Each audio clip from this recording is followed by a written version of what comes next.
So this is part 2 of yesterday's stripping exercise.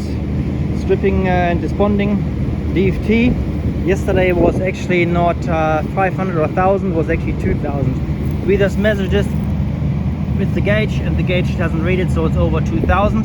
That strip of polyurea here. The students measured during the stripping process, they measured up to 150 degrees Celsius and no smoke on the second path. So you can see this here, this was the first path, and here's the second path. It's already nice and clean, and this done here was done on purpose to show what's happening if you leave the induction head on a surface for too long. The issue with too much heat comes into account when you use polyurea, because you don't want this polyurea to become liquid or waxy or dripping. So you want to operate under 150 degrees, as we figured that out here. So it was way under 150 to strip this 2000 microns. The treble speed and the settings on the machine can also be changed so that the operator with increasing skill level can strip faster or slower depending on the thickness or the experience level. If it's something thick like 5000 or 20,000 microns, obviously you're going to use a different induction head and basically work out slowly how to not to damage the steel. But that comes with a bit of a test run on these plates or angle items we've got sometimes for testing.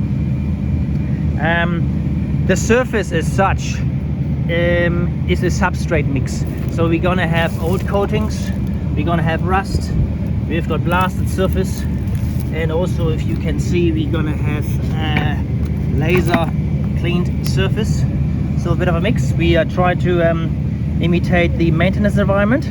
So we're not going to do any adhesion test with the pull-off tester, but we want to basically demonstrate how this would look on a maintenance or shutdown situation.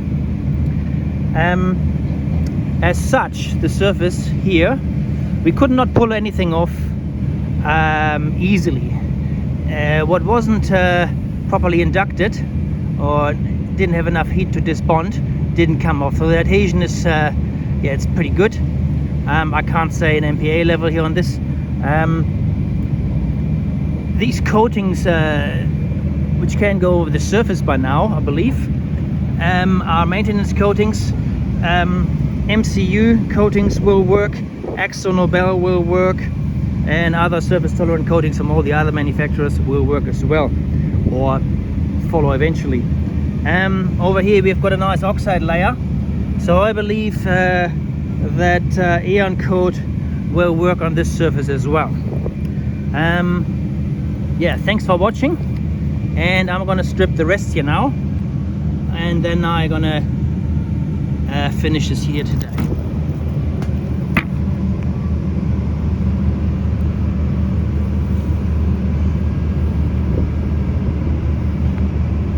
So this is not even the highest setting, this is just 70. You can see how the blisters are forming.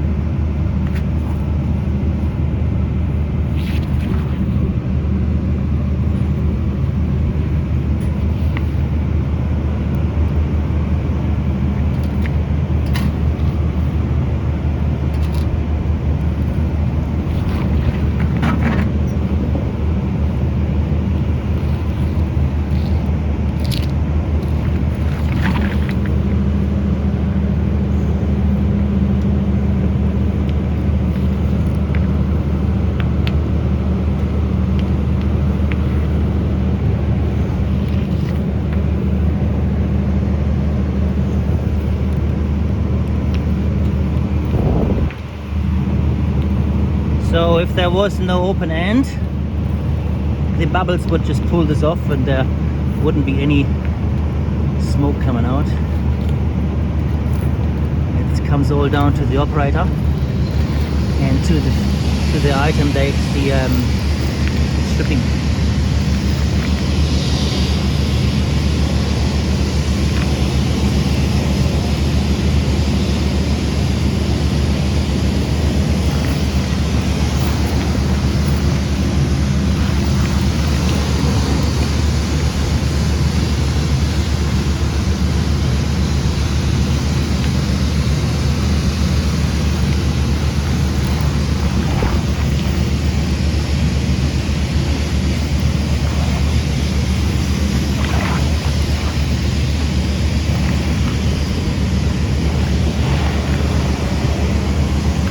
So something like that on a tank, where you change out shell strakes just to do a 200 or 300 millimeter strip.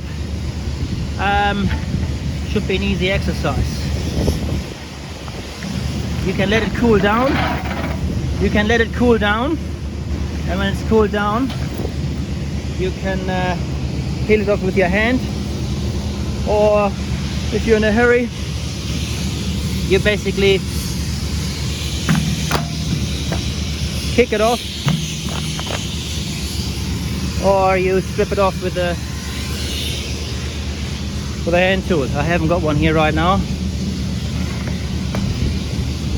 but this is how it looks. A few spots are still left there.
There you go.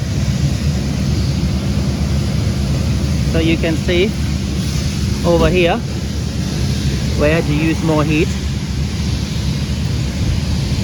Comes down to the operator.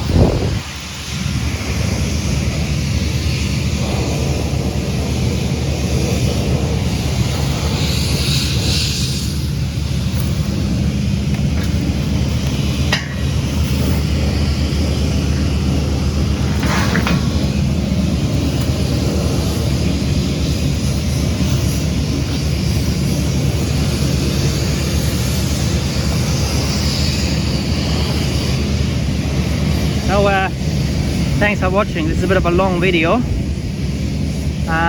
but it needed to be done one day. I'm Daniel, rubber and coating removal here in Perth. We work throughout Western Australia. You can come to site, train some of the guys that are on site in this. So if you're interested, come and see me. Daniel from Rubber and Coating Removal in Perth.